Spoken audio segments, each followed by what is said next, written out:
छुन्नी जी, कानपुर से। जय जय सब गुरुदेव भाई। गुरुदेव भगवान, आपके चरणों में कोटि कोटि प्रणाम। महाराज जी, गुरु मंत्र का जप आसन के अतिरिक्त और कहाँ कहाँ और किस किस अवस्था में कर सकते हैं? शरीर अपवित्र ना हो, हर समय जप सकते हो।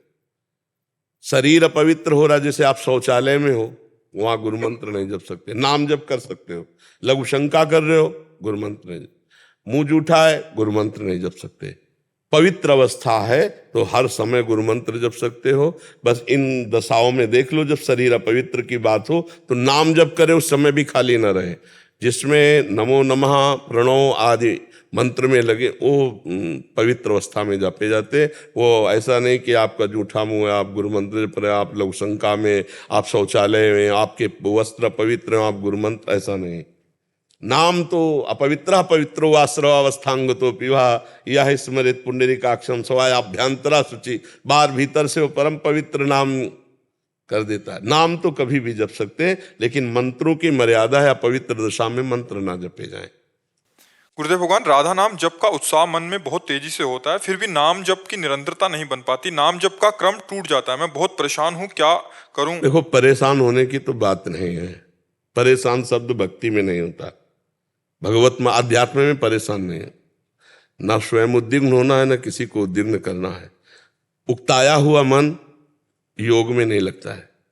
बहुत गंभीर और धैर्यता की 100 में कुछ परसेंट लगने लगा ना, जहां 100% हम संसार का चिंतन करते थे, अगर 10% हम भजन में लगा दिया तो 90% लग जाएगा। सोचो, अनंत जन्मों का संसारिक मन, अभी कुछ समय से हम उसे 10% लगा पाए तो हमने बहुत बड़ी विजय प्राप्त कर ली।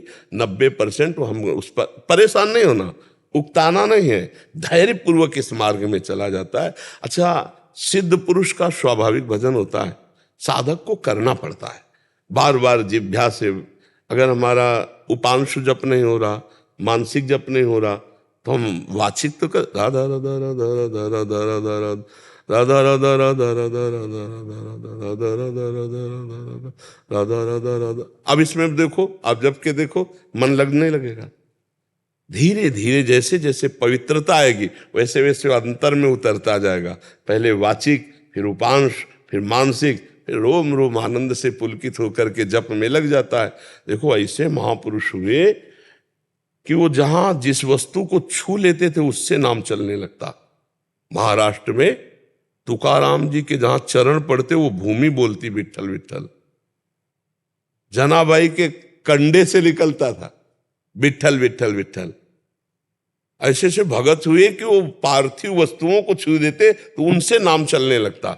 और हमारी जबान से नाम नहीं चल रहा, हम अभ्यास करें। अभ्यास योग युक्तेन चेतसा नान्यगामिना। यदि हम अपना चित्त बार बार भगवान में लगाएं तो भगवान देखते हैं कि हमारे में मन लगाना चाहता है, तो कृपा कर देते हैं। तो मन आवरण विक्षेप रहित होकर भगवान में लग जाता है। हम उबे नहीं। पहली बात तो परमार्थ में परेशानी शब्द मत बोलो, नहीं तो ये ठीक नहीं लगता। परेशानी नहीं भाई, हम आनंद में प्रभु का चिंतन करना चाहते हैं, मन विषयों में जा रहा है तो हम बार बार उसको हटा करके लगा रहे हैं। इसमें परेशानी क्या है? ये तो आनंद का विषय है। जैसे कोई कुश्ती लड़ने वाला होता है, उसको जोड़ का पहलवान मिलता है तो उसको अच्छा लगता है कि अब हमारी थोड़ी वर्जिश हो जाएगी और थोड़ा अच्छा लगेगा लड़ने में। तो अच्छा जोड़ मिल गया है हमें। हम भगवान के अंश हैं और मन भी भगवत स्वरूप है। इंद्रियाणाम मनश्चास्मि, भगवान ने कहा इंद्रियों में मैं मन हूं, तो मन भी भगवत स्वरूप है और हम भी भगवत स्वरूप है। ये जाएगा भाग के, हम बार बार इसको हटाकर लक्ष्य में लाएंगे। ये जहां जहां भाग के जाएगा वहां वहां हम भगवत स्वरूप का चिंतन करेंगे। जब सृष्टि नहीं थी तब भगवान, जब सृष्टि नहीं रहेगी तब भगवान, तो बीच में जो कुछ है तब वासुदेवा सर्वम। कहाँ जाएगा मन? हम उसको घेर के लाते, जहां जाए वहां भगवान का चिंतन कराना, ये भी भगवान है। ऐसा न कर पाओ तो जहां जाए वहां से हटा के नाम में बार बार लगाना। आप देखो, कुछ आप विजय हासिल कर लिए, कुछ तो लगने लगा ना, तो अब हम पूरी विजय हासिल करने के लिए उत्साह संपन्न रहे। हाँ, समुत्कंठा नाम गाने सदा रुचि, उत्साह के साथ भगवान का नाम जपना। परेशान होना यार, ये अध्यात्म तो नहीं है। परेशानी, बोझा मानना, घबरा जाना, निराश हो जाना, ये अध्यात्म नहीं है।